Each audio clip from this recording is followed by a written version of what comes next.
Palladam Tiruppur main ரோட்டிலிருந்து வெறும் அரை kilometre தொலைவில் டிடிசிபி அப்ரூவலுடன் அனைத்து பாதுகாப்பு அம்சங்களும் நிறைந்த கேட்டட் கம்யூனிட்டி வெற்றிவேல் அவென்யூ.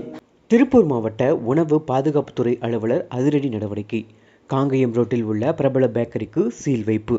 தமிழக அரசால் தடை செய்யப்பட்ட புகையிலை கலந்த பான் மசாலா, குட்கா உள்ளிட்ட போதைப் பொருட்கள் விற்பனை செய்பவர்கள் மீது கடும் நடவடிக்கை எடுக்கப்படும் பொருட்டு திருப்பூர் மாவட்ட ஆட்சியர் கிறிஸ்துராஜ் உத்தரவினுடைய பேரில் உணவு பாதுகாப்புத்துறை மாவட்ட நியமன அலுவலர் விஜயலலிதாம்பிகை தலைமையில் உணவு பாதுகாப்பு அலுவலர்கள், உள்ளாட்சித்துறையினர் மற்றும் காவல்துறையினர் திருப்பூர் மாவட்டத்தில் பள்ளி அருகிலுள்ள பெட்டிக்கடைகள், டாஸ்மாக் பார் கடைகள், டாஸ்மார்க்கை சுற்றியுள்ள பகுதிகளில் உள்ள பெட்டிக்கடைகள், மளிகை கடைகளில் மேற்கொண்ட திடீர் ஆய்வின் போது கடந்த ஒரு வாரத்தில் 32 கடைகளில் தமிழக அரசால் தடை செய்யப்பட்ட குட்கா, புகையிலை பொருட்கள் விற்பனை செய்வது கண்டறியப்பட்டு மேற்படி 32 கடைகளும் பூட்டி மூடப்பட்டதோடு கடைகளுக்கு அபராதமாக 9,50,000 விதிக்கப்பட்டுள்ளது.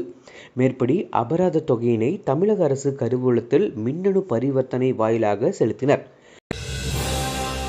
உள்ளது உள்ளபடி, உண்மையின் குரலாய், நிகழ்வுகளின் ஒளியாய், டிஜிட்டல் வாய்ஸ் தமிழ்.